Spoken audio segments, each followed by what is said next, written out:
7 से 9 मई को पाकिस्तान द्वारा की गई सैन्य कार्रवाई पर भारतीय सेना ने नपातुला और सटीक जवाब दिया।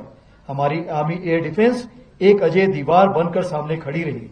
जो भी शक्तियां भारत की संप्रभुता, अखंडता या जनता को क्षति पहुंचाने की योजना बना रही हैं, उन्हें करारा जवाब दिया जाएगा और आगे भी दिया जाएगा। यही भारत देश का न्यू नॉर्मल है।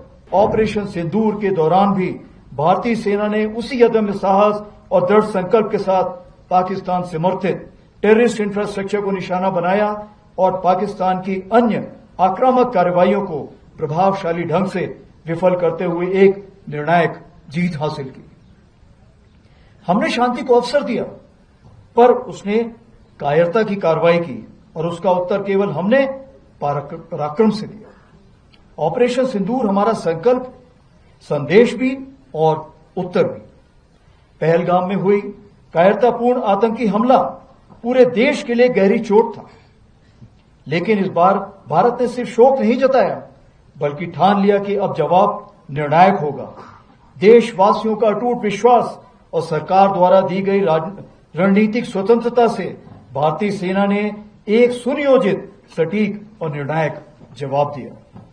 भारतीय सेना ने 6 और 7 मई की रात को पाकिस्तान और पाकिस्तान ऑक्यूपाइड जम्मू एंड कश्मीर में 9 हाई वैल्यू आतंकवादी ठिकानों को निशाना बनाया, बिना किसी मासूम नागरिक को हानि पहुंचाए हुए। यह केवल जवाब नहीं था, यह स्पष्ट संदेश था कि आतंकवाद को सहारा देने वाले अब नहीं बचेंगे। 7 से 9 मई को पाकिस्तान द्वारा की गई सैन्य कार्रवाई पर भारतीय सेना ने नपातुला और सटीक जवाब दिया। हमारी आर्मी एयर डिफेंस एक अजय दीवार बनकर सामने खड़ी रही, जिसे कोई ड्रोन या मिसाइल भेद नहीं सका। यह सब होल ऑफ नेशन अप्रोच के अंतर हुआ, जहां थल सेना, वायुसेना, नौसेना और अन्य सरकारी और प्राइवेट डिपार्टमेंट्स सब एक साथ मिलकर खड़े हुए, जिसमें एनजीओ भी शामिल थे। जो भी शक्तियां भारत की संप्रभुता, अखंडता या जनता को क्षति पहुंचाने की योजना बना रही हैं, उन्हें करारा जवाब दिया जाएगा और आगे भी दिया जाएगा। यही भारत देश का न्यू नॉर्मल है।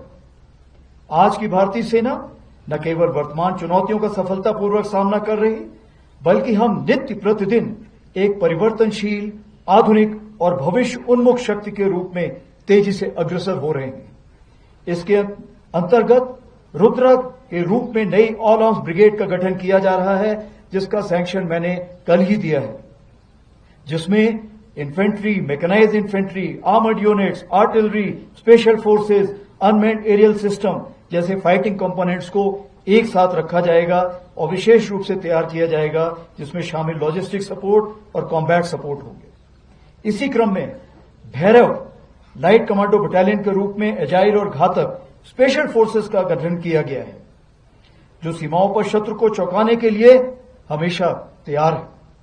हर इन्फेंट्री बटालियन में ड्रोन्स प्लेटून का गठन किया गया है।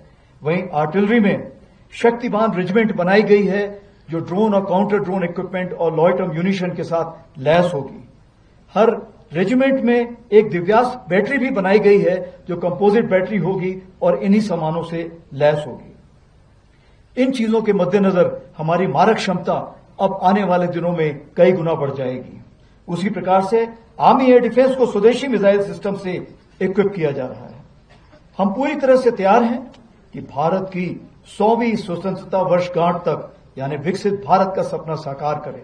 और इस राष्ट्र निर्माण में हमारी सबसे बड़ी ताकत है हमारा विशाल सेना परिवार, जो लगभग 1.3 करोड़ लोगों का समुदाय है, जिसमें सेवारत सैनिक, उनके परिवार, वेटरन्स और वीर गति को प्राप्त सैनिकों के परिजन शामिल।